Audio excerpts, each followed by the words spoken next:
Hey listeners, thanks for dropping in. I'm Christy.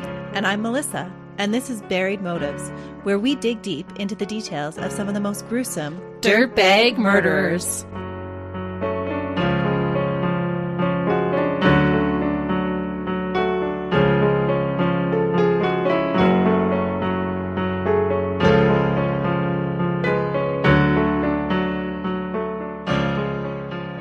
Hey listeners. Welcome back to Buried Motives. We're so glad you're joining us this week. We are. We love that you keep coming back week after week. We think you guys are awesome. And if you're new here, thanks for checking us out. Mm-hmm. Christy's got a case for us from overseas, and I've got the translation locked and loaded. I'm going to need that, so thank you. I have been waiting to bring you today's case. I am going to tell you this one, though, a little bit differently. I'm going to first tell you about two separate people, and then I will tell you about how their lives collided. It's like a serendipity moment? Yes, but not in a good way. As a disclaimer, this case makes me emotional, even after spending so much time on it. Usually, Melissa and I are pretty good at editing out the times that a case has moved us to tears, and I will do my best to hold it together, but no guarantees. Yeah, I know sometimes it seems like we laugh a lot during our episodes, but most of the time that's just to relieve emotional tension. It's true. Sometimes that's the only thing you can do is laugh or cry. And we do actually sometimes cry while we're recording, but editing is a beautiful thing. And we try to take that out as much as we can for you. But like I said, no promises this time. All I'm going to say is get comfy and buckle in for this one. And one more little disclaimer. This case takes place in Germany. So again, please don't judge too harshly if or when I mispronounce a word. This is always my favorite part. Melissa loves seeing me try to stumble over words. When we both do it. We do, but never intentionally. Yes, we always like to look like fools. Or sound like fools. And that's why we appreciate you still coming back with all our little quirks. We do appreciate it. So, Christy, tell me about this case. Okay. The first person I'm going to tell you about is a man named Klaus Grabowski. He was born in 1946. Admittedly, I couldn't find a whole lot of information about his childhood, but as an adult, he resided in Lübeck, Germany. I'm unsure if he was born in Germany. In 2009, Grabowski was the 20th most popular surname in Poland, so he may have been born there, or at least his family may have originated there. Even the death record I found for him did not have a birthplace or exact date listed for him. What we do know is that by the time Klaus was in his 20s, he was already the worst type of dirtbag. Klaus had what was described as an addiction to abnormal sexual instincts. In more plain words, he was a pedophile. Oh. Yeah, we're going there today. These ones are always so disturbing. They really are. In 1975, Klaus was charged with 2 counts of sexual abuse towards 2 young girls. He was found guilty and was sentenced to serve time in a psychological treatment facility. While there, Klaus was treated by Dr. Hartmanis. Later, in a future court, it was said, quote, "On the basis of the convincing opinion of Dr. Hartmanis, the board is undoubtedly certain that the abnormal sexual instinct of the accused is addictive. The accused was aware of the unauthorized activity, but he was considerably limited in his ability to prevent it because of his addiction to the offense." This is our dirtbag of the case. Oh, he Klaus. is our dirtbag. Okay. Yes, Klaus is our dirtbag. But knowing this just helps us realize how dangerous of a person he was. He just had no control. Right. The doctors are saying this is an addiction for him. He knows it's wrong, but he's going to keep doing it. So did they keep him locked up then? Well, I will tell you. But I did want to make a quick note that the 2 girls that he was charged of sexually molesting were not his first victims. He was known to attack girls as young as age 6 from the early 1970s. One account I found said that he had been charged with attempted murder of 1 young girl, but had been let out on probation. But I did not find documents to confirm this, although I would not put it past him. It was actually challenging covering a case where a lot of the information about this case is not published in English, but I've done my best. That is always a challenge when you're using like Google Translator to translate court documents. Doesn't always come across the easiest to read. True. And it was hard to even find those documents because they're in Germany. They weren't so readily accessible in Canada for us. Good job digging deep then, Christy. I tried my best. Because his sexual urges were considered an addiction that he had little control over, Klaus was given 2 options to choose from. 1, he could remain at the facility for an indeterminate amount of time, or 2, he could undergo chemical castration and be released. That was totally going to be my guess. I could tell by the look on your face. You just had this sly little smile. You're like, I know what she's going to say. Yes! Mm-hmm. Chemical castration may seem self-explanatory, but I am going to explain it a little bit anyway. There are 2 types of castration, surgical and chemical. Because we are talking about a man for this case, I'll explain regarding the male anatomy, but a woman can also undergo chemical castration, albeit it is way less common. In a surgical castration, a man's gonads are removed from his body. During a chemical castration, a man is given anaphrodisiac drugs to reduce libido and sexual activity. Typically, he is given some form of non-steroidal estrogen to help lower his testosterone. An antipsychotic drug is sometimes also added to this treatment. From what I understood, it is injected into the patient and released over time. And as long as they show up for their injections, then things continue to suppress those urges. When I researched this one, it seemed like it was 1 injection that released over a long period of time. The main difference between the 2 types of castration is that chemical castration can be reversed if desired. I'm not sure if it is still a common practice in Germany, but in 2016, the New York Times published an article stating that a number of countries still offer chemical castration in return for a reduced sentence. And I found varying information. It seems some countries have even turned to surgical castration as part of their treatment for sex offenders. And did you read any information about how effective it is? It seemed like it was pretty effective. But this case really inspired some discussion by German officials as to how effective this is. And one report I found said that Germany had switched to the surgical castration. Don't quote me on that because I'm not 100% sure. I couldn't confirm it. Right. And so the idea behind the chemical or the surgical castration is that you're going to remove those urges. I was just curious if it actually has the opposite effect because now you have completely frustrated urges. No, it seemed to lower those chances of them reoffending. Okay, so it actually does take the urges away then because of the hormones. Yes.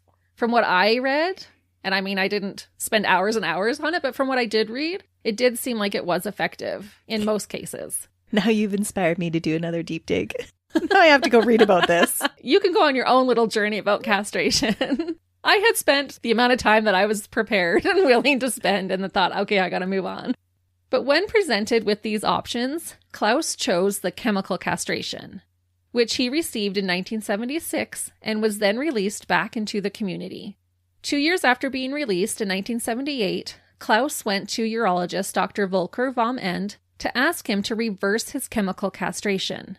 Klaus was engaged at the time and working as a butcher. Klaus told the doctor that he wanted to start a family. When the doctor questioned him regarding why he had been chemically castrated in the first place, Klaus lied and said it was because he had been charged with indecent exposure. He admitted to being an exhibitionist, but forgot to mention that he was a sex offender who targeted children. Oh. And so did the doctor meet his supposed fiancé and confirm his story? He was actually engaged. Oh, he was? He was engaged and did want to start a family. But if you were this urologist, would you take a man's word for it, or would you check with the police first? Yeah, you'd think that you would check, but I just don't know what avenues you would have to check with. Is there in Germany a public sexual offender list? I'm not sure, especially this is in the 70s, but he could have even went into the police and asked them, hey, do you know about this guy? He's wanting to reverse his chemical castration, because that's generally just given to sex offenders. Mm-hmm. Unfortunately, this doctor took Klaus's word for it and administered the treatment to reverse his castration. He said he felt sorry for Klaus since he was so young. This treatment involved an injection, as well as pills that Klaus would continue to take at home. Before long, Klaus's testosterone levels were back up to the levels that they were pre-castration. Oh no. So all of those urges are going to come flooding back then. Exactly. I wonder how much that would change his actual personality. So he's met this woman, he's convinced her to marry him, and how much of his personality is going to change now that he's no longer under those hormonal influences? Ooh, that's a good point. Because I would imagine things like, as a man, your testosterone levels will play a factor into some of your character traits. Yeah, I would think so. Yeah. And like your personality and how you react to situations. And I think it'd be a game changer. I think you're right. And I just want to point out that not only did the urologist not do his homework about his patient, especially knowing that chemical castration was generally given to sex offenders for reduced sentences, but the court did nothing in terms of follow-up. Klaus was released without ongoing psychiatric treatment, and there was no monitoring to ensure he hadn't reversed his castration. These balls that were dropped, no pun intended, would prove to be detrimental. Yeah, no kidding, right? Yeah. We are now going to take a break from Klaus, and we're going to talk about our second person, a woman named Marianne Bachmeier. I was able to find an Australian database of archived newspapers and magazines, which is where I found a lot of the information that I will share about her formative years. The bonus is that these publications were in English. Yay! So much easier. It's true. When I found these, it was actually photos of the original documents, the publications, and that was great. Marianne was born in Sarstedt, West Germany on the 3rd of June, 1950. Sarstedt was a very small town in the 50s, but according to the last census that I could find, it now has around 20,000 people who live there. Sarstedt is situated south of Hanover and north of Hildesheim, for any of our listeners who are familiar with German geography. And I might have said those wrong. Marianne's family had fled to Germany from East Prussia after the Second World War. Marianne's father, Joseph, was an officer in the Waffen-SS, which was the combat branch of the Nazis' party Schutzstaffel organization, and lived true to the stereotype of an overly authoritative figure. Joseph was described as an enthusiastic Nazi who couldn't come to terms with Hitler being dead. He was a big supporter. And that's almost all you need to know about Joseph. Joseph was strict, conservatively religious, and a mean drunk. That is quite the combination. Mm-hmm. I don't think I've ever thought about what Hitler's followers, how much difficulty they would have had to adjust their beliefs after all that was over. Oh, yeah. Can't even go there, even just to understand that way of thinking, let alone being upset after Hitler was gone. Yeah. But he was all for it. He was a strong supporter. You can see how that would be very difficult to adjust to, and then would lead into anger over it. Mm-hmm. You said he's a mean drunk. Does he beat his daughter? Yeah, he's not a nice dad. Oh. He's not a good dad or husband, or person, really, for that matter. Let's just say it. It was said that Marianne's father spent most of his free time at the local bar and would come home to terrorize his wife and child. This continued until Marianne's mother, Hannah, mustered enough courage to take her child and leave her drunken husband behind, which was pretty remarkable for that time. We're talking the 50s in West Germany. Mm-hmm. Hannah eventually remarried to a man named Paul Wies, but I'm not sure if this man was much better. He was reportedly a professional wrestler and truck driver. I don't believe he had a drinking problem, but he did demand total power over the family. Reportedly, he was very controlling over Marianne and would use physical punishment when she disobeyed. So I believe she got beat more by her stepfather than her biological father. Does not sound like a happy childhood. Mm-mm. And this caused Marianne to rebel. She refused to call him Papa, as he requested, and instead called him Uncle Paul. Which probably receives more beats. Yes, she was a little feisty. She was rebellious in nature that way. But can you really blame her? No. By age 16 in 1966, Marianne's mother sided with her husband and kicked Marianne to the curb, making her move out of the house that they had shared. I am always shocked when a mother does this. I know. I know that there's reasons behind their own coping styles, what they're going through, but it always shocks me when I hear that. Yeah, it surprised me too. It feels like a betrayal to the child. Mm-hmm. Especially because she had the courage to leave her husband knowing that it wasn't safe for her and her child, and then gets into a second relationship and he literally beats her daughter and is now wanting to kick her out. But she's already been divorced once, and so she's probably in a more vulnerable position now. And Marianne's 16, she's probably thinking, you're leaving soon anyway. I don't want to be left all alone. Yeah. I mean, like I said, there's always some sort of reasoning that they have behind those decisions. It's just difficult for me to understand them. Right. We try not to judge, but just trying to understand why, like you said. And I believe that Paul had 2 daughters of his own from a previous marriage, and they were allowed to stay in the home. I can only imagine that this would be a tough rejection for Marianne, to be deserted by all her parental figures even before adulthood. Understandably, during this time, she turned to male attention to help fill that void, a decision that resulted in her falling pregnant at the tender age of 16. And one newspaper that I read said that her becoming pregnant was the reason she was kicked out of the house, so I'm not sure which came first, because I read differing reports for that. But it happened around the same time. Yeah, rather she got kicked out then got pregnant, or she got kicked out because she was pregnant. Neither are good situations to be in. No. On March 11th, 1967, Marianne gave birth to a baby girl. Sadly, the boy who helped create this baby dipped out and left Marianne on her own. Marianne knew she could not provide for a child at her age, especially without family support, so she courageously placed her baby for adoption. Things continued to be tough for Marianne, and at the age of 18, she once again became pregnant by her high school boyfriend. So she was still going to school? Yeah, she must have been because it said it was her high school boyfriend. That's surprising. Good for her. Yeah. A short time prior to giving birth, Marianne was raped at gunpoint. What? While she was pregnant? Yeah, and it seemed like just like maybe weeks before giving birth. Like she was really pregnant. That is disgusting. Yeah, that takes a special kind of dirtbag to do that to an expecting mother. Wow. The man who raped her told her that he would kill her if she went to the police. Marianne dismissed his threats and testified against him at his trial. This rapist tried to victim blame Marianne, an unwed expecting mother, by calling her a tart. Thankfully, with the help of Marianne, this man was convicted of his crime. So she is feisty. Good for her. For standing up for herself, that's quite incredible. It really is. And it really rubbed her the wrong way because he was just assuming because she was a teenager who was pregnant and not married, oh, she's easy. I can rape her if I want to.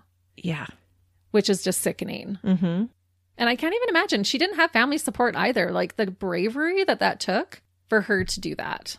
And what a dirtbag to pick on somebody so vulnerable. Yeah. And to plan on it. Oh, you're not going to go to the police because you're vulnerable. Yeah. And to threaten her if she does. Yeah. Although she put on a brave face, it is reported that after this ordeal, Marianne attempted suicide. Luckily, she was able to be revived without harm to her unborn child. Marianne gave birth to a second daughter.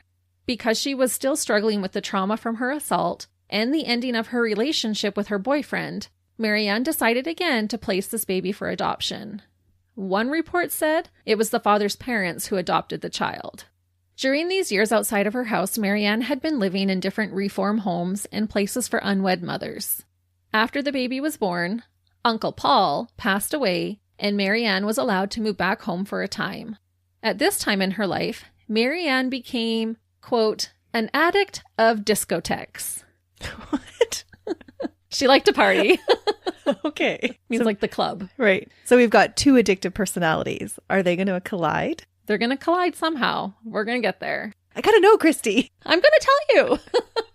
I promise. Marianne was all about having fun as the 70s approached. One night, while at an all-night party, Marianne met a handsome hippie named Christian Berthold. The two hit it off immediately, and it didn't take long for them to engage in a romantic relationship. From your raised eyebrows, I'm guessing that night? It was that night. Things got physical that night, that's what we'll say. Christian was the manager and owner of the bar Tipaza. Marianne began also working at the bar. And I looked it up, and there is currently a restaurant named Tipaza in Lübeck, but I am unsure if it is the same establishment. If it is, it does not seem to be the same party hotspot that it used to be in the 70s. I think it's just a restaurant now. Marianne was conventionally very attractive and was able to be quite successful at working at a bar. Now at the age of 22, in 1972, Marianne became pregnant for the third time. Christian was the father, but it sounded like their relationship was a little volatile. On again, off again, and neither one of them being 100% faithful 100% of the time. I won't get into all the drama, but it was unconventional to say the least. And sadly, Marianne was reportedly raped a second time by an ex-boyfriend during one of her escapades. Man, it seems like she's had such a rough life, and it can't be all just bad luck. No, I think part of it too is because she was rejected right from a young age by her family members, especially the male figures in her life, that she sought out male attention to try and fill that void. Which is so sad because when she's seeking it out, she's not finding the right male attention. No.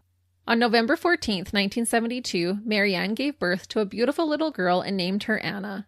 This time, Marianne felt like she could take care of her daughter and wanted to give it a go, with or without Christian's help. And as it would turn out, it was mostly without his help. When they would temporarily get back together, they would do things as a family, like visit the stables, but it always seemed to be short-lived, and Marianne would once again be on her own to raise Anna. Friends said that Marianne had a hard time dealing with placing her first 2 children for adoption and really wanted to keep Anna. That being said, Marianne did not want to get pregnant a 4th time and underwent tubal ligation to become sterilized after Anna was born. She would physically not be able to conceive any more children. Because Marianne was on her own, and because she wasn't willing to give up her job that she loved and needed to support herself and her daughter, Marianne typically took Anna to the bar with her when she had to work. This wasn't necessarily the healthiest way to raise a child, but Anna spent most of her preschool years growing up inside the Tipasa bar. That's sad. It is really sad. But you can see how she felt it was necessary. Mm-hmm. People said that when she got tired, Anna would just find a bench to lay on and fall asleep. How are they not reported? I don't know. Everyone just kind of in the bar knew Anna, that, Anna just kind of is always here. And she was so used to it that she would just find a spot and go to bed. Despite being a full-time mother now, Marianne was not ready to give up her partying ways. She would often stay and hang out at the bar long into the early morning hours after her shift was over to party with the patrons and her fellow coworkers. While her little toddler is curled up on a bench. Yeah, she would just be like, oh, she's sleeping, let's party. Okay. So not making the best parenting decisions here. Consequently, Marianne would often sleep most of the day while Anna was left to her own accord. This became more noticeable when Anna started school and was often absent because Marianne was sleeping in rather than getting her daughter off to school. I'm trying not to be judgmental, but I'm also looking at it from who is protecting this child. Yeah, nobody is right now. Okay. Marianne treated Anna like a little adult, and because of this, Anna became an outgoing little spitfire herself. As she got a bit older, she would often play outside and talk to her neighbors. Everyone knew and loved Anna, and many felt sorry for the young girl. Anna loved animals, and if she knew you had a pet, she would sometimes skip down the cobblestone streets to come to your house and ask if she could play with your pet. How old was she when she was doing this? This is now like 6-7 years old. Okay. By the time Anna was 7 years old, Marianne recognized that she maybe wasn't as equipped to raise Anna on her own like she had originally hoped. Feeling desperate for help, Marianne contacted the foster care system and began making inquiries regarding placing her daughter in care. Marianne knew and trusted the couple who were considering taking in Anna, but nothing had been officially decided. No, it's not going to be that couple. It's not. Okay, good. But now that you know more about Klaus and Marianne, let's fast forward to Monday, May 5th, 1980. Klaus was 35. Marianne was a month away from her 30th birthday, and Anna was 7 years old. Marianne woke in the afternoon this day. She and Anna had had a fight the previous night, so she didn't get up to send Anna off to school. What? Mm-hmm. Okay. And I'm assuming it was a Sunday night before. She was probably at the bar late, and this was a common practice for her to just sleep through the day. This poor child. Uh-huh. When Marianne woke, Anna had already left for school. Marianne had a photo shoot scheduled on this afternoon, so she quickly got ready to meet a journalist from her local newspaper. Wait, did I tune out? Was she modeling? No, but I'm going to tell you right now why. Okay, sorry. Yeah. No, you did not tune out. The reason for the shoot was because Marianne owned a very unique Volkswagen van. It was covered in colorful paintings, and a journalist at the paper wanted to do an interest piece on her van. So Marianne went to the shoot, and you can see photos of her by the van, and the vibe totally screams 70s. It was a really cool van. But she couldn't put the time or energy into making sure her kid got off to school. But she could put the time and energy into decorating her van. I don't know if she decorated it or if she acquired it somehow. I'm not sure the story of the van. But she couldn't get up to get her daughter off to school, but she did get up in time to make it to the photo shoot. So she could be featured in the newspaper. Yes. Nice. Mm-hmm. Okay. I'm sure she has her reasons. Yeah. She had a rough childhood. She's not a child anymore, though. No, I was just going to say that gives us some understanding, but not excusability. Yeah. I mean, when it comes down to it, Anna was not being taken care of in a way that she should have been. No. When Marianne got home, she noticed that Anna wasn't home from school yet, despite it being after school time. Marianne assumed that Anna was still upset with her from the previous night and must have stopped to play at a friend's house on the way home, so she didn't panic. Because remember that Anna had been raised to be very independent and wasn't really treated like a little kid by her mother. This was a 7-year-old who could usually get herself to and from school. It's also the 70s, which was a lot different. Yeah. It's hard for us to wrap our head around that right now. Yeah, for sure. When Anna still hadn't returned home from school, Marianne began to get worried. She went out and searched for her daughter but couldn't find her. When night fell, Marianne frantically went to the police station to report her 7-year-old daughter missing. By morning, Anna was still missing. None of Anna's friends had heard from her and no one had seen her. This is honestly a mother's worst nightmare. I cannot imagine what any parent of a missing person has had to go through. It has to be absolutely the worst thing. Yeah. How many scenarios would you run through your head? Oh, yeah. It would be nonstop. Yeah. If you're a neglectful parent or not, it still would be horrific. Uh-huh. And so how close do they live to Klaus's house? They're neighbors. Oh. They're in the same neighborhood. A few hours later, in the afternoon of May 6th, everyone would finally know what happened to Anna. A woman walked into the police station and told police that her fiancé had just admitted to her that he had killed the missing girl, Anna. Oh. By way of information later partly given by Klaus, I'm going to walk you through what happened to Anna on the frightful day she went missing. Anna woke up and got herself ready while her mother laid sleeping. Marianne was right in her assumption that Anna was still mad at her from the night before. In an attempt to get even with her mom, Anna decided that she was going to skip school that day. Anna strolled down the familiar streets to a friend's house. She was planning on asking the friend if she wanted to play. Once she got to the house, Anna realized that her friend was at school. So Anna turned around and headed back home. That just speaks to how immature she is. I actually have that literally written here. Her not recognizing this from the start speaks to just how young Anna was. She would have then known that none of her friends could have been able to play with her that day until after school. As Anna made her way towards her home, she stopped to talk to neighbors along the way until she came across her neighbor Klaus, who just happened to be outside.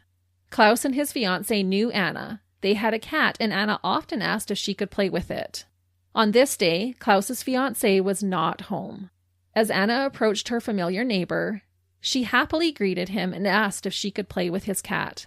Klaus agreed and took the unsuspecting little girl into his upstairs apartment. Oh, gross. This apartment was only 200 meters away from the bar where Anna's father was currently working. Oh, that's so close to home. Mm-hmm. Klaus never admitted to exactly what happened inside the apartment, but we do know that he held her in his apartment for hours. I will tell you what he uses as his defense when we get to the trial, and it honestly will make you sick. Being a convicted pedophile who sexually assaulted girls Anna's age, it is strongly assumed that once inside, Klaus raped young Anna. You can see why there's such an uproar when somebody that's registered on the sex offenders registry moves into a neighborhood. Like, he's supposed to be a reformed guy, and he moved in, and I know this is the 70s, so they probably didn't have that same registry then, but you would be assuming that he's turned his life around, right? Yeah, I'm sure nobody had any idea who he was, and even the authorities were not following up with him. They had no idea that he had reversed his chemical castration. Once Klaus was finished with Anna, he grabbed a nearby pair of his fiancé's pantyhose and walked up behind Anna while she was sitting on a chair and began strangling her with them. Anna desperately tried to fight for her life, even to the point of knocking over the chair that she was sitting on. However, Anna, being just a young child, had no chance against a full-grown man. Klaus strangled her to death. Why did he kill her? He had sexually assaulted children before. Had he ever hurt them before? He had been charged with that attempted murder before, but he had never actually murdered anyone before. And that's where I talk about his defense when he's going to say why he had to kill her, which we'll get to when we talk about the trial. Okay. It's just so sad. It seems so unnecessary. What real threat was she to him? Yeah, none. Yeah. But he had her in there for hours. I'm sure he repeatedly sexually assaulted her. And then when he was done, he was just done. He obviously had no regard for her as a human being. Oh, no, not at all. Surprisingly, when Klaus's fiancée got home, Klaus confessed to her about having just killed the neighbor girl. Horrified, the fiancée immediately fled the apartment and went straight to the police. Good for her. Yeah, that is what I wrote. Good for her. because some people don't. They don't turn in their loved ones. She didn't even hesitate. And honestly, if she didn't, there is the possibility that no one would have even found out what happened to Anna. Yeah, she is a hero for that. Yeah. Klaus said that after his fiancée left, he couldn't stand to look at Anna's body anymore. So he left his fiancée a note, carefully put Anna's body in a cardboard box, and left the apartment on his bicycle, balancing the box while he rode. No. And how disturbing is it? She's such a small child that he can put her in a box Yeah. that can be balanced on a bicycle. Exactly. Klaus biked to a nearby canal and buried Anna in a shallow grave on the shore. When his fiancée returned to the apartment with the police, Klaus was not there. However, his note told the fiancée that he would be at a specific bar later that night and asked her to please meet him there so they could discuss what happened. Police went to the bar and waited for Klaus. When he arrived, expecting to see his fiancée, police instantly arrested the sick and disgusting dirtbag and took him to the station for questioning. I can't get over the fact that he actually thought his fiancée was going to come meet him at the bar. Yeah, you can't explain that away, Klaus. It just shows how demented his thinking was, like that this is okay? You think your fiancé is going to want to marry you and stay together? Mind you, some do, I guess. Some of that, just as I said that, I'm thinking some of the cases we've covered, some of them do. Mm-hmm. While in custody, Klaus openly admitted to killing Anna. Police went to the spot where Klaus said he left Anna and retrieved her body. Next, police had to break the news to Marianne. Police went to Marianne the same night that Klaus was apprehended to inform her that her sweet daughter had been murdered and presumably sexually assaulted. It was said that Marianne's reaction was not what the officers expected. Marianne didn't want to really talk to the officers, and when asked to come and identify her daughter's body, she declined. I think she was likely in shock. Yeah. How would you bring yourself to ID your child's body? I don't know. There's been so many that can't do that and have to ask somebody else to do it. I would have to do it. That's my personality. I would not want to do that, but I know I would have to do that. I think I would be the same way. Yeah. But I'm only assuming how I would feel. Hopefully we never have to be put in that situation because we can't judge how people react to grief and trauma. It's so true. You don't know until you're in that situation what you would do. So oftentimes it changes from what you thought you would do. Right. And so they noted that it was an unusual reaction, but I honestly do think she was in shock. Marianne admittedly felt so much guilt. She felt terrible that their last interaction was a fight and that she wasn't there for her daughter that day. Feelings of regret also flooded in regarding Marianne investigating having Anna possibly live with someone else. These feelings were unbearable for her.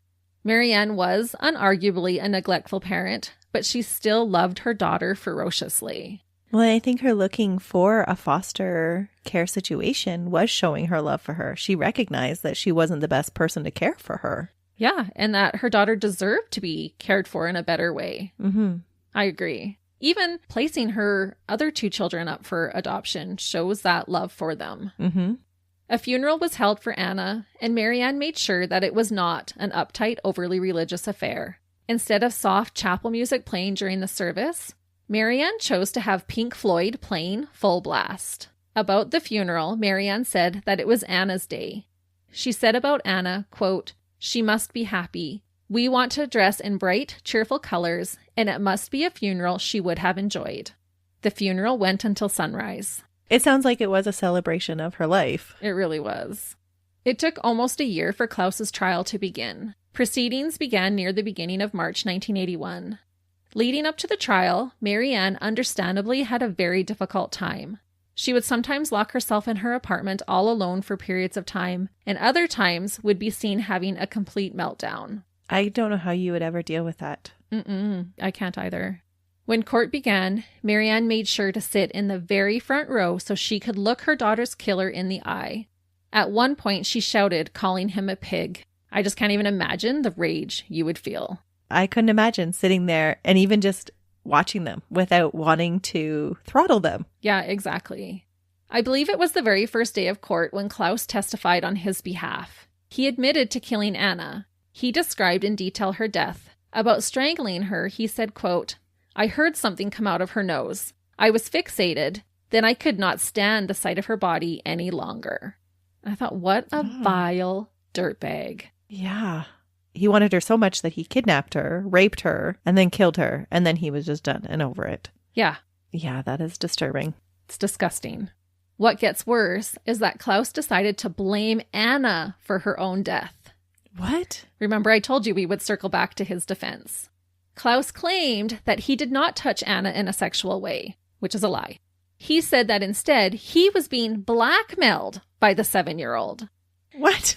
This lowlife piece of steaming poo said that Anna had tried to seduce him. A 7-year-old? Yeah. What the actual heck? He continued to lie, saying that after he rejected Anna, she got angry and told him that if he didn't give her money, she was going to tell her mother that he touched her. Klaus said he was so afraid of being sent back to jail that he decided his only option was to kill the girl. What? And I don't know about you, but I have a fire in my belly just reading about this. I can't fathom how those present in the courtroom must have felt hearing this dirtbag say that a young child tried to seduce and extort him, and how he was basically justified in taking her life to save himself. I feel like it's pretty safe to say that Anna likely didn't even know what blackmail was or what it meant to seduce someone. That is one of the bizarrest defenses that I have ever heard. Yeah. And to make matters worse, Klaus's defense team were on board with trying to tarnish the victim's character, even though she was a defenseless, innocent child. This is a 7-year-old we're talking about. A happy-go-lucky, friendly little girl. How did he get his defense attorney to sign up for that? I don't know, honestly, how they slept at night. He's admitted to killing her. Like, how can they believe this? He's a convicted pedophile, sex offender. And there was evidence to say that he had sexually assaulted her. I could not find that evidence. Everything said it was assumed, but that might just have been lost in translation. He was being charged with her rape, so there had to have been something. Right. But I couldn't find a document that said that. The rape kit or anything like that. Yeah. I am just floored that, okay, it's one thing for him to say this is my defense and I'm going to blame Anna, but that he got some lawyer on board to say these things as well. Yeah. And to think that this was going to be a viable defense. They thought a jury would buy this. It blows my mind that they were on board with this. Because on that first day of court, the defense basically just tried to tarnish who Anna was. Their victim blaming a 7-year-old little girl. They basically called her a street rat. Even if she was a street rat, she didn't deserve this. Exactly. They also pointed out that Marianne was an unfit mother who just slept while her daughter did whatever she wanted. And like you said, even if some of these things they said were true, who the heck cares? It does not justify a grown man taking a spur-of-the-moment opportunity to kidnap, torture, and murder a child. Knowing that Klaus just jumped on a random opportunity tells me just how horrifically evil of a person he really was. He didn't plan this. This was a crime of opportunity. Wow. It makes me wonder how many times he watched her playing on the street or playing with his cat and was having those thoughts. Like, it's a big stretch to go from, oh, I'm going to invite you in and you're going to play with our cat, to now I'm going to rape you and murder you. Oh, I think he had those thoughts all along, but his fiance was usually with him. So all of a sudden it was like probably this excitement in him. Oh, my fiance's not here. She's all alone. Like, she should have been at school. He just took the chance. No one will even know because they'll think she's at school. He is just a ugly human being. Day 2 of the trial wasn't any easier for Marianne and Christian to sit through. On this day, the urologist who reversed Klaus's chemical castration was questioned. He reiterated what we already know about the experience, that he believed Klaus when he told him that he was only charged with being an exhibitionist, and that he did not follow up to find out for himself why Klaus had been castrated in the first place. I can't imagine there's actually a protocol to follow up. It would just be if you were thinking about it. Right, but as a doctor, I would think you have some due diligence to do there. If someone's coming to reverse that and you know it's given to sex offenders, don't give it then if you don't know for sure. Right. Marianne and Christian later tried to sue this doctor for negligence, but lost due to not being able to find an expert witness who would testify that what the doctor did was wrong. I did, however, read that this case did cause Germany to evaluate how well their policy of using chemical castration in exchange for lessened sentences was working. Like we said. Yeah, there probably needed to be some documentation and process put in. Yeah, some follow-up. Yeah. It sounds like until that time, there was no process to follow up. No. Klaus's defense team also tried using the fact that his hormones were out of balance from receiving hormone therapy at the time of the murder to lessen their client's guilt. But like I mentioned earlier, his testosterone levels were back to his original levels. But they're like, oh, he was undergoing this hormone treatment. So that's going to make him more aggressive? Is that what they were claiming? Yeah, he's going to be, out of sorts because of that. Well, I'm sorry. Imbalanced hormones don't just make you be a dirtbag. Or give you permission to be a dirtbag. Exactly. Oh my goodness. Could you imagine how many menopausal women could kill everybody? Even just hormonal women in general, not even menopausal. I just can't even imagine, though, for Marianne, how hard it would be to be sitting through hearing all of these things. All of these excuses. Mm-hmm. Yeah. Also on this day, the court described how Anna's body was found. Anna had been hogtied. Oh. Hands to ankles before being placed in the box. This information shocked and horrified everyone in the room. Why was that necessary? It shouldn't have been. On the third day of trial, Marianne arrived early. Not many people had yet entered room 157 of Lubeck District Court, where the trial was taking place. When Marianne entered the courtroom, she expressed to her friend that she felt uncomfortable being in a room that felt so empty with her daughter's killer being there. It felt too close for comfort. The friend suggested that they wait outside the courtroom until it filled up a bit more. The women started to walk out of the courtroom when all of a sudden Marianne stopped and turned around. She calmly walked towards Klaus. He had been let in a side door near the front of the courtroom and had his back towards the entrance. Marianne put her hand in her long coat pocket and pulled out a .22 caliber Beretta 70 semi-automatic pistol. She's not.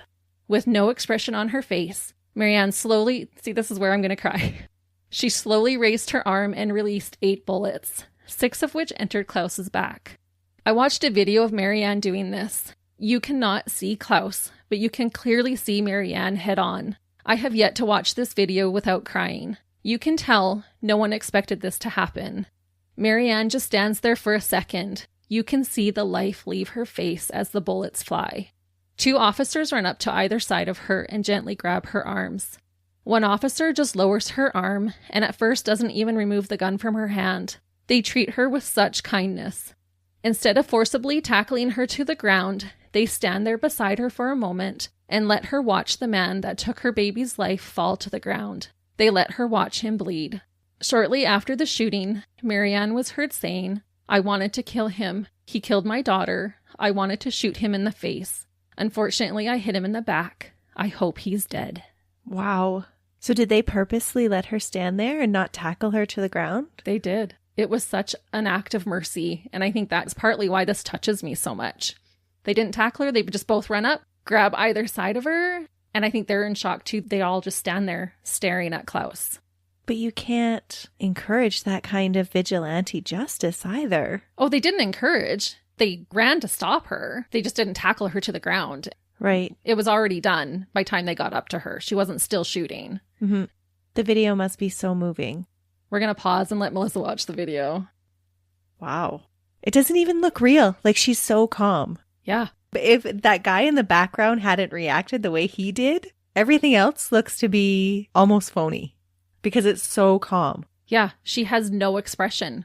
And like Melissa says, there's a man sitting on a bench behind where she's standing. And it just so happens that the cameras are facing her head on so you can see her expressions. When she starts firing, he ducks. Another guy jumps out of the seat. Like, they were not expecting it. But even the police officer's reaction, like, you would think that they would be tackling her to the ground, and they don't. No. But we have to remember, too, these officers have been listening to this defense and what this guy has been saying, too. Hard to know what they were feeling in that moment either. And they're all just happy the dirtbag's dead? I think so. Oh. Christian, Anna's father, was right there when it happened, and he exclaimed, "She did it. She actually did it." Did she tell him before that she was going to? Well, there's no proof of that, but this statement would later be used in the argument that Marianne must have pre-planned her actions. But we're going to get into all of that. Klaus died on the cold courtroom floor only a few minutes later, before a doctor could even arrive on scene. Marianne left the court with the officers and was arrested without resistance. Yeah, she just totally stood there. Mm-hmm. This all occurred around 10 o'clock a.m. on March 6, 1981. A cold and gloomy day in more ways than one. As you can imagine, this event took Germany by storm. It quickly became one of the most famous vigilante cases that anyone had ever heard of. Pictures of Marianne were published everywhere, and the media referred to her as the Revenge Mother. She had become a celebrity of sorts. It is so fascinating to me that people's emotions are so mixed over these revenge killings or these murders that happen to these dirtbags. Because on one hand, you feel like, yes, he deserved to die. For what he did to Anna, he needed to die. Mm-hmm. And I can only imagine sitting there and I would want to extract, as a mother, that vengeance. But then knowing that that's not my place. Yeah, murder is still murder. Murder is murder, and vigilantism isn't a good thing, is it? It's a slippery slope, right? Because if you let one go, then you have to let them all go? Like, where does it end then? Right? But would Marianne have ever killed anybody had this not happened? No, I don't believe she would have. So to no surprise, people had extremely differing opinions regarding what should happen to Marianne. Many people expressed that they would have done the same thing as Marianne, or even worse if put in her shoes. They openly said that shooting him was not suffering enough, that Klaus deserved no mercy, and that they stood by Marianne. Those who stood behind her even donated money to try and help her. And a little side note about money, Marianne also later sold her life story to a news magazine called Stern to cover all legal fees that she had incurred, and then some. And on the flip side, others judged her for her struggles as a mother and felt like Marianne was almost to blame for the predicament her daughter was in and called her a cold-blooded murderer. And I'm sure many more fell somewhere in between these two viewpoints. There would have been so much emotion around this. Oh, yeah. And so many opinions. Absolutely. And strong opinions. Regardless of the public's opinion, Marianne would be put on trial for the murder of Klaus Grabowski. The first order of the court was to determine what type of murder was Marianne responsible for.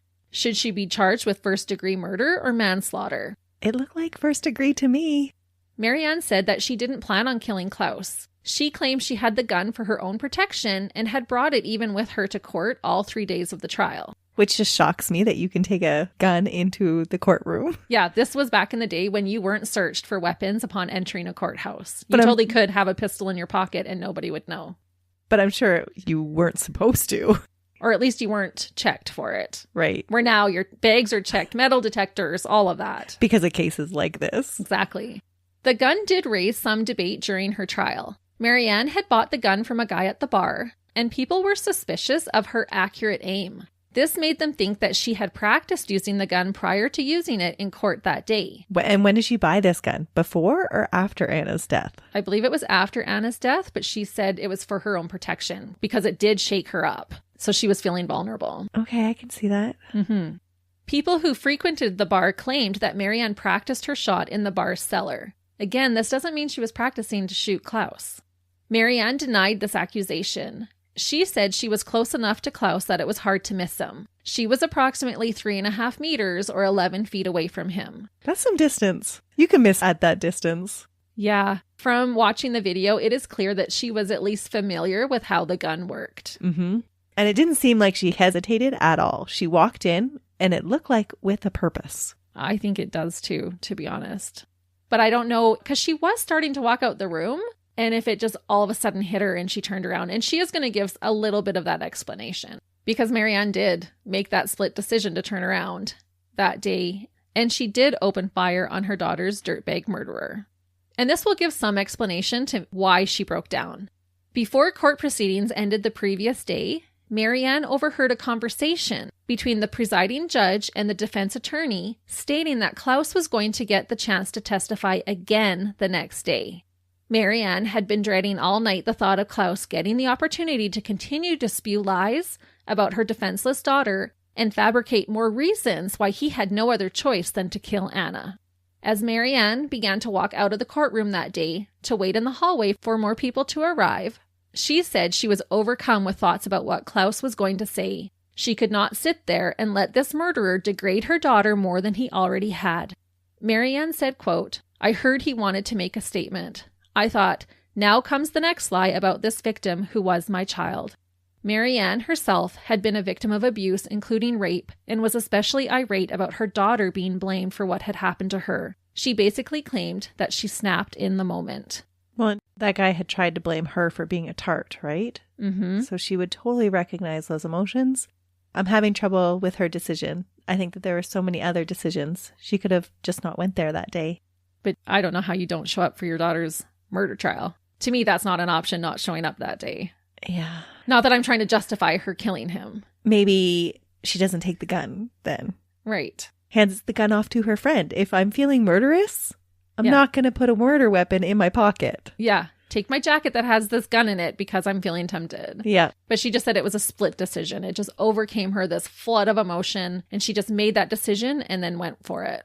Ironically, Marianne had misheard the conversation between the judge and the attorney, and Klaus was not even scheduled to give a statement that day. So did she actually even overhear it? No, I believe she thought that because she was worried about it all night. That's what her claim is, so that she can prove that she didn't premeditate it. I didn't think that it was a lie, but maybe. Okay.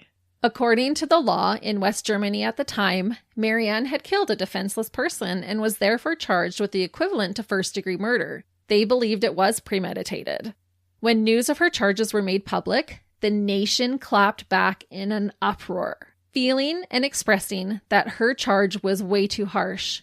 Because of this, the prosecution actually lowered her charge to intentional manslaughter. This must have been a tough situation for authorities to be in. They couldn't justify vigilante killing because of the precedents it would set for future cases, but they also felt they needed to show some form of compassion for a grieving mother. It reminds me of the Jane Hirschman case. And the first time she went to trial, they acquitted her. And they're like, oh no, actually, she needs to serve some kind of sentence because she did kill somebody in cold blood, a defenseless person. Yeah, it's true. And that was another one that was really hard to really form a opinion on because you can see both sides of the situation. Mm-hmm. And it's not always black and white. No. Marianne reluctantly was interviewed by psychologists who determined that she had suffered, quote, irreparable mental and spiritual damage. Marianne was officially charged in November of 1982. Her 28-day trial ended in March of 1983. This time, the courtroom was jammed-packed with people. So much so that her trial had to be moved to a different state building that seated 200. Most of her supporters during the trial were mothers and other women in general. Marianne seemed to undergo a transition after killing Klaus. She appeared bold and unafraid. She never shied away from a photo and displayed zero remorse for her actions. She expressed that she regretted that it had to happen, but didn't regret doing it. Marianne expressed that Klaus made matters worse by only blaming Anna and never taking responsibility for what he did. She said, quote, I can't imagine that I would have shot this person if he had turned around and said that he was sorry about what he had done. During her trial, Marianne said that she saw visions of her daughter in the courtroom, and when she was asked for a handwriting sample, she wrote the words, I love you, Anna, followed by 7 drawn hearts, one for each year of Anna's short life. In the end, Marianne was convicted of manslaughter and the unlawful possession of a firearm in 1983. She was sentenced to 6 years in prison. Marianne only ended up serving half of her sentence and was released on parole after serving only 3 years. Ironically, since Klaus had died before he was found guilty, he was never formally convicted of Anna's death. Oh, and that doesn't enter onto his record then? No, because he died during court proceedings. That's a slap in the face. Uh-huh. But I think Marianne felt like justice had been served. Just like the initial news of her actions, Marianne's conviction and sentence also had strongly mixed feelings from the public and court staff. Some felt that the murder was 100% premeditated, that Marianne was not in any imminent danger, and that Klaus proved to be zero threat to her with his back towards her. Plus, she brought that weapon to court with her. Others, including the judge, felt Marianne was not a threat to the general public, and that her actions were caused by the trauma of her daughter's death and the court proceedings. Her actions were seen as a triggered, spontaneous break. This case had stirred so much public interest that a survey was conducted to see how people felt about her sentencing. The Allensbach Institute found that 28% of Germans felt her sentence was appropriate. 27% felt it was too harsh. 25% felt it was too light, and the remaining 20% were undecided. That is all over the board. It is. It's pretty even. And I'm really curious where our listeners will fall on this one. Where do you think? Where do I fall on that? I think I would feel more like leaning towards the appropriate. I wouldn't have wanted to see Marianne in jail for the rest of her life for that. I do think she had to go to jail. Just so it didn't set a precedence. Right. I don't feel like it was too harsh. If anything, it was maybe on the light side. I think I fall with the first category where it was appropriate. Yeah, I think it was appropriate. Yeah, that was my first reaction too. Like, she had to go to jail. She had to. Mm-hmm. because you can't just let people walk into a courtroom and murder whoever they want. But like I said, I don't think she should have died in jail. No, because it doesn't seem like she would be a threat to any other person. No, she didn't ask for this to happen. She didn't bring this upon herself, but she still did make that choice to kill Klaus. Right. Split decision or not, she made that choice and followed through. But is 3 years going to be deterrent enough to stop the next person from doing it? Yeah. Maybe they'd consider that, a debt well paid. Yeah, I don't know. And honestly, as a grieving parent or even just someone grieving about anybody that you care for, some people would feel like I would spend the whole rest of my life in jail, that it would be worth it to get rid of this dirtbag. Mm-hmm. So that's why I mean, maybe 3 years wasn't enough because that's not really a deterrent. No. When you're grieving. But really, it's probably irrelevant to if someone is actually going to do that or not. True. Because even people who commit murder, knowing that they could get the death penalty, still commit murder. Mm-hmm. Before we end, I'm going to give you a super quick update on Marianne's life after she was released. The judge was right. She never once was a threat to society after being released from prison. Many publications were produced about this case, including Marianne herself participating in televised interviews. There is too many pop culture items to even mention, but they include plays, books, movies, and documentaries. Just be aware that most of these are in German. In the 1980s, Marianne married a man and moved to the western part of Africa with him for his work as a German language teacher. 10 years later, they divorced, and Marianne moved to Palermo, Sicily. While in Sicily, Marianne worked as a caregiver at a local hospice. She tenderly took care of those who were reaching the end of their lives. Sadly, Marianne was diagnosed with pancreatic cancer. She hired a reporter to film her last days for her as a video diary until she passed away inside a Lübeck hospital on September 17, 1996. She was only 46 years old at the time of her death. Marianne was buried next to her daughter Anna at the Bergter Cemetery in Lübeck, Germany. Their shared gravestone displays a picture of the two of them together. And that is the story of a sexual predator pedophile who took the first opportunity that he could to violate and murder an innocent child, the cowardly dirtbag who blamed his victim, Klaus Grabowski. And that is also the story of a mother pushed to the edge who took justice into her own hands, the revenge mother who took an eye for an eye, Anna Bachmeier. That was a crazy case. And I can see why you were so emotional about it. Yeah, this case had me feeling a certain way. I think it really tugged on my mama heart. For Anna, for Marianne, for just the whole situation. And listeners, you really do have to go check out that video. The way the police react to her as she's shooting is dumbfounding. It is. And let us know how you feel. Do you feel like justice was served? Did Marianne get what she had coming to her? Was it too harsh? Was it not enough? There's so much to unpack. Just let us know what you think. And while you're at it, if you haven't rated or reviewed us, we would really enjoy that. We really would. And we'll be back with you next week when Melissa has another case. But until then, see ya. Bye.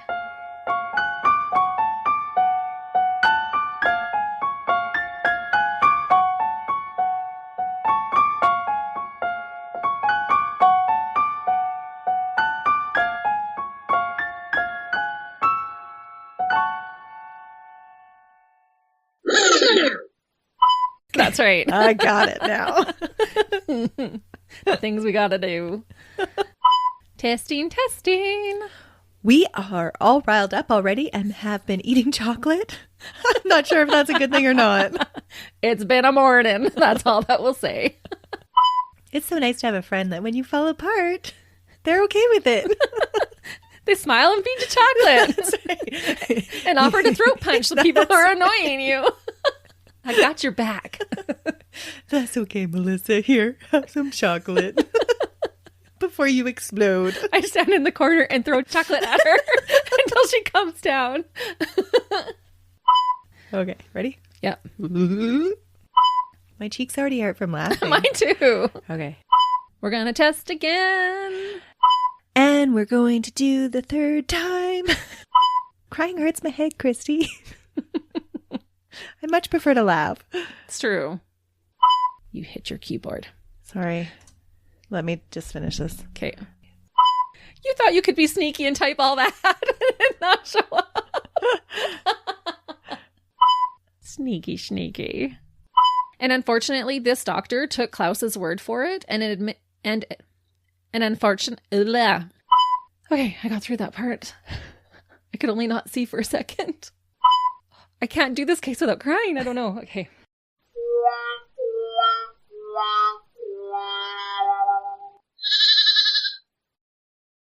Another Sound Off Media Company podcast.